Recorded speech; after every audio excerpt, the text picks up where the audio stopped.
अस्सलाम वालेकुम दोस्तों, मां आहियां हनीफ़ सोडर सिंधी ऑडियो लाइब्रेरी में अव्हां खे भली कार। दोस्तों, पाण अयूब खोसे जी जेल डायरी दीवारुनि जी दुनिया पोयां पढ़ी रहिया आहियूं ऐं हुन जा काफ़ी हिसा अपलोड भी करे चुको आहियां। दोस्तों, अॼु पाण 29 मार्च जा वर्क पढ़ी रहिया आहियूं। इहो शिदत सां महसूस थिए थो त जेल जा हालात ख़राब थी विया आहिनि। मुसलसिल रोज़ जे थींदड़ नंढनि नंढनि वाक़िअनि ते छेड़नि जे सिलसिले खे ॾिसी महसूस थिए थो त जेल में कंहिं बि वक़्तु सख़्ती थी सघे थी, जंहिंजी शिकिल यकीनन कंहिं बि क़ैदीअ जे हक़ में न हूंदी। असल ॻाल्हि इहा आहे त जेल जी ताज़ी सूरत हाल में को बि क़ैदी पंहिंजी इज़त महफ़ूज़ न पियो सम्झे। हिकु रवायती ॾींहुं इहो ई महसूस कराईंदो रहे थो, जेको हिक ई जाइ ते वेहक में गुज़रे थो। शाम जी अख़बार में जॾहिं नज़रूं ॿुॾनि थियूं त हिकिड़ी तहक़ीक़ाती सर्वे कयल रिपोर्ट पाण ॾे ध्यानु छिकाए वञे थी, जंहिं में ठटे जी दरगाहुनि ते रोशनी विधल आहे।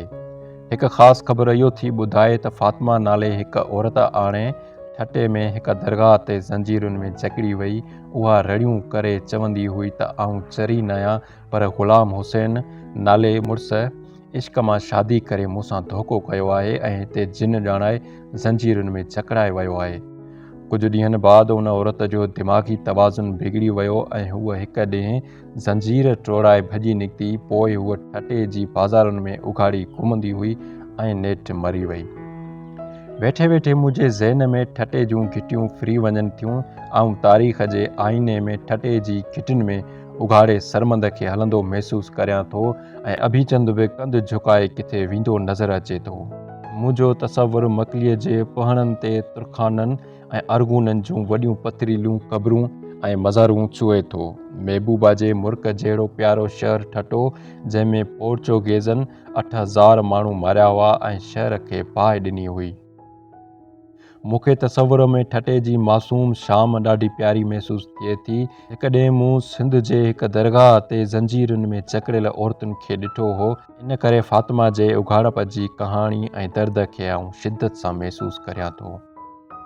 इन दरगाहुनि जी दुनिया जो निज़ाम जिन्हनि जी कहाणियुनि वीचारगी ऐं अज़ियत खे जनमींदो रहियो आहे। इहो सिंध जे वजूद जो हिकु अहिड़ो तारीख़ी नासूर रहियो आहे, जंहिंखे लफ़्ज़नि में बयानु करणु मुश्किल आहे। किन दरगाहुनि जी आड़ में सिंध जी जवानी जंहिं बेदर्दीअ सां लुटाणी आहे, इहो सिंध जी तारीख़ जो निहायत शर्मनाक बाब आहे, जंहिंखे सिर्फ़ु हसासियत ई सम्झी सघे थी। माण्हू पंहिंजूं ॿालियूं भूरियूं सादड़ियूं न्याणियूं ज़ंजीरुनि में जकड़ाए उनखे शिफ़ा ऐं निजात जा नाला ॾींदा रहिया आहिनि। उन्हनि जी इहा सादगी, जहालत ऐं अबोझ भाई केतिरी न अजीब आहे, जंहिं ते ॿीअ दुनिया जो मुरकण आङुर खणणु बिना फितरी आहे। असल अलमियो इहो आहे त सिंध जो मुआशिरो अॼु ताईं औरत जो मक़ाम तयन करे नाहे सघियो, जंहिं करे सिंध में औरताणो वजूद हिकु सवाल बणियल रहियो आहे। इहो ई सबबु आहे जो सिंध में न रुॻो औरत भोॻींदी रही आहे, पर मुकमल तौर ते उनखे ज़लील बि कयो वियो आहे।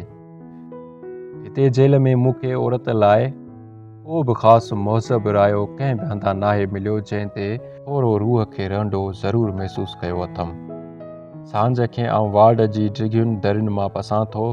कारी फैक्ट्रीअ मां मोटी बी क्लास अचां थो, जिते राति जो बंदि थियण खां पोइ हिकु दोस्त खे हिकिड़ो डिघो ख़त लिखण जो सिलसिलो जुड़े थो।